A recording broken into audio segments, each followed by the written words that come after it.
Hello दोस्तों, बहुत बहुत स्वागत है आप सभी का एग्जाम दृष्टि के मंच पर। तो एग्जाम दृष्टि की तरफ से हमारी पूरी टीम के द्वारा आप सभी के लिए एनसीईआरटी का एक पूरा बैच तैयार किया गया है, जो आप सभी के लिए आपको यूपीएससी 2023 में आपने देखा था जो क्वेश्चन आए हुए हैं।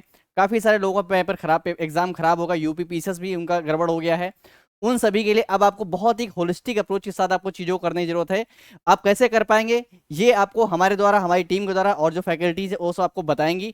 आपको क्या करना है, आपको एनसीईआरटी पढ़ने पे ज़्यादा फोकस देना है, क्योंकि अब एग्जाम का पैटर्न जो है, अगर हम बात करते हैं तो पैटर्न की बात करेंगे तो वहां पर क्या है, आपको चीजें अब जो आप पहले से तरीके से पढ़ रहे थे उनसे थोड़ा सा हट करके, क्योंकि अब एग्जाम का लेवल अप हो गया है। यूपी पीसीएस अभी तक जिस तरह से पूछ रहा था उसका भी आप पैटर्न, आपने पेपर दिया होगा, इस बार देखा होगा चेंज हुआ है। यूपीएससी ने तो झटका दिया ही, और यूपीएससी का तो हर साल का ही ऐसा होता है, कुछ ना कुछ चेंजेस करती रहती है।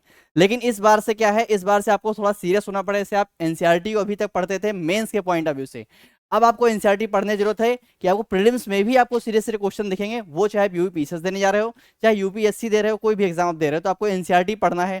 एनसीईआरटी पढ़ना है, उसके लिए सबसे जरूरी चीज क्या है कि आपको एनसीईआरटी कैसे पढ़नी है, किस तरह से पढ़ना है। जैसे आपके सभी के पास एनसीईआरटी होगी, आप कंपटीशन की तैयारी कर रहे हैं, यूपीएससी यूपीएससी दे रहे हैं, तो आप सब लोग एनसीईआरटी पढ़ते होंगे। लेकिन जरूरत है कि एनसीईआरटी पढ़ना कैसे है, क्योंकि लाइन बाय लाइन चीजें पढ़ लेने से ये बुक आप एक 6 क्लास लाए, 7 क्लास की पढ़ी, 8 क्लास की पढ़ी, इस तरह से पढ़ लिया, खत्म हो गई एनसीईआरटी भी, खत्म हो गई, सारी रंग गई, उसके बाद पता भी नहीं चला कि आपने क्या पढ़ा, और ना आपकी कुछ इससे एग्जाम में हेल्प हो पा रही है।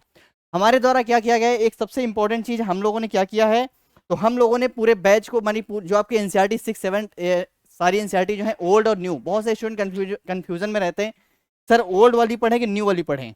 ठीक है, तो ओल्ड और न्यू को लेकर काफी कंफ्यूज रहते हैं लोग, ओल्ड की पढ़े कि न्यू पढ़े। तो हमारे द्वारा क्या किया गया, पूरी टीम ने काम किया गया इसके ऊपर कि हमने ओल्ड और न्यू का पूरा एक कंपाइल तैयार किया है।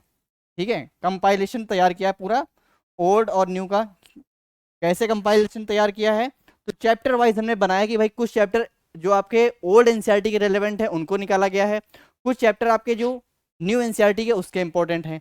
आप मार्केट से ओल्ड और न्यू के चक्कर में पढ़ेंगे तो आपको बहुत सारी किताबें खरीदनी पड़ेगी, और आप उनका मैक्स यूटिलाइजेशन सही से नहीं कर पाते हैं, नहीं कर पाते हैं, बात आपको मानना पड़ेगा, क्योंकि आप सबने एनसीईआरटी पढ़ी होगी। और आप जब इस बैच को करेंगे, इस पूरी प्रॉपर वे में आपको क्लास करवाई जाएगी, जब आप करेंगे तो आपको 100% बता रहे हैं, आपको एक नया फील आएगा, आपको लगेगा कि आपने पहली बार एनसीईआरटी को सही तरीके से पढ़ा है। तो ओल्ड और न्यू का आपका जो प्रॉब्लम है आपके दिमाग में रहता है कि सर ओल्ड वाली पढ़े कि न्यू वाली पढ़े, एक तो वो सॉर्ट आउट होगी। दूसरी चीज क्या है, आपको एक पूरा कंपाइलेशन हम आपको पीडीएफ फॉर्म में मिलेगी। ठीक है, ऐप पर ही क्लास होगी, ऐप से ही मिलेगी आपको ये कंपाइलेशन।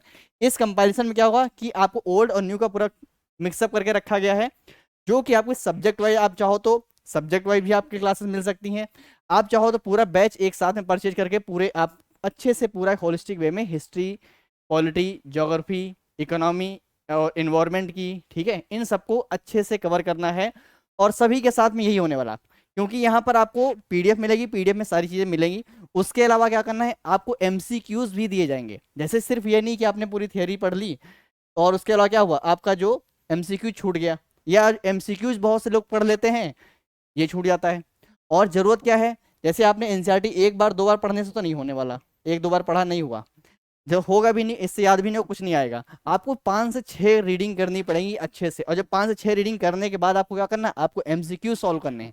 एमसीक्यूज भी आपको करवाए जाएंगे साथ में, जब आप इस पूरे क्लास को कंप्लीट करते हैं उसी के साथ चैप्टर वाइज हम एक एक चीजें आपको बताते जाएंगे उसमें। और उसके अलावा क्या करेंगे कि जैसे चैप्टर हमने आपको बताया कि भाई आप ये चैप्टर हम लोग कल पढ़ने वाले हैं, तो उससे पहले आपको हम बता देंगे अब इस चैप्टर को अपने आप से खुद से एक रीडिंग कर लो।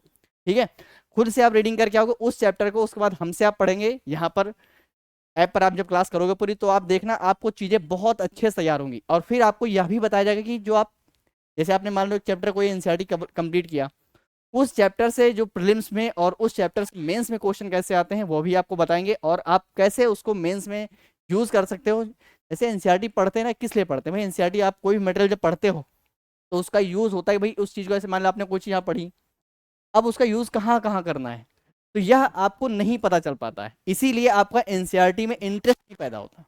एनसीईआरटी इंटरेस्ट के साथ पढ़ोगे तो ही काम आएगी। आप उसको इस तरह से पढ़ो कि नहीं, टॉपर्स के द्वारा बोला गया कि सारी एनसीईआरटी पढ़नी है तो भाई पढ़ लेते हैं, ऐसे पढ़ने से आप पढ़ते रहोगे पढ़ते रहोगे पढ़ते रहोगे और कुछ नहीं होने वाला। आपको जरूरत समझना कि भाई ये जो चीज हमने पढ़ी, इसका यूटिलाइजेशन कहाँ करेंगे, एसए में यूज करेंगे, कि बहुत सारी चीजें हैं जो यूज करना आना चाहिए। कि यूपीएससी यूपीएससी एग्जाम अब वो नहीं रहेगा कि आपने पढ़ लिया हो जाएगा, नहीं होगा। दिमाग लगाना पड़ेगा, सोचना पड़ेगा। तो ये यूज वाला कॉन्सेप्ट है ना, यह भी आपको हम बताएंगे कि आप जो चीज पढ़ोगे उसका यूज कहाँ कहाँ पर करोगे, किस किस सब्जेक्ट में, GS1 में यूज करोगे, उसी चीज का यूज GS2 में करोगे, फिर एसए में यूज कर सकते हो। ये सारी चीजें आपको बताई जाएंगी जो कि हमारे एनसीईआरटी बैच में ही आपको देखने को मिलेंगी। ठीक है, तो उम्मीद करेंगे ये बात आपको समझ में आई होगी। इसके अलावा आपको बताते हैं कि हमारे द्वारा जो आपका एनसीईआरटी बैच आ रहा है, इसका फाउंडेशन बैच है, इसकी फीस बहुत ही कम रखी गई है। ओनली 2999 रुपए फीस है, जो कि किसके लिए है, ये ऑनलाइन में जो आपके टॉप 50 जो 50 बच्चे शुरुआत के होंगे उनके लिए फीस हमारी है 2999 रुपए। जितनी जल्दी हो सके आप इसको एनरोल कर लें। ऐप को डाउनलोड करना है, कैसे ऐप डाउनलोड करेंगे, तो प्ले स्टोर से जाकर के ऐप को डाउनलोड करना है वहीं से। और जो बच्चे दिल्ली के आसपास रह रहे हैं, दिल्ली में रह रहे हैं, तैयारी करना चाहते हैं, वो भी एनसीईआरटी को अच्छे, क्योंकि एनसीईआरटी आपने कई जगह से लोग पढ़ते हैं, कई जगह से पढ़ा होगा, लेकिन समझे नहीं होंगे, इस बात की गारंटी बता रहे हैं। ठीक है, और ये बैच आपका कल जो आपका 5 जून है, पर्यावरण दिवस होता है 5 जून को, तो कल से क्लास शुरू हो रही है। और जो बच्चे ऑफलाइन में आना चाहते हैं, ऑफलाइन में 30 बच्चों के लिए हमारे पास जगह है, 30 बच्चे, उनकी भी फीस यही रहने वाली है। तो 30 और 50 ऑनलाइन ऑफलाइन दोनों मीडियम में है। बाकी आपको ध्यान रखना है, कल से ही क्लास शुरू हो रही, पहले दिन से क्लास शुरू करेंगे ज़्यादा अच्छा रहेगा, तो जल्दी से जल्दी इनरोल कर लें। और इसके अलावा अगर ये जो 30 बच्चे ऑफलाइन के और 50 बच्चे ऑनलाइन के, इनके अलावा अगर आप आगे जाएंगे तो ये फीस डबल हो जाएगी। फिर उसके बाद आप डबल अगर फीस होगी तो आपके लिए समस्या हो सकती है। तो कोशिश करें जितना जल्दी हो उसके बैच को इनरोल करें। ठीक है, तो मिलते हैं फिर हम लोग बैच में। तो जल्दी से जल्दी सभी लोग इनरोल कर लें। ऐप को डाउनलोड करना है, एग्जाम दृष्टि ऐप को गूगल प्ले स्टोर से डाउनलोड कर लेना है, और वहीं पर आपको ये एनसीईआरटी फाउंडेशन की क्लास मिलेगी। ठीक है।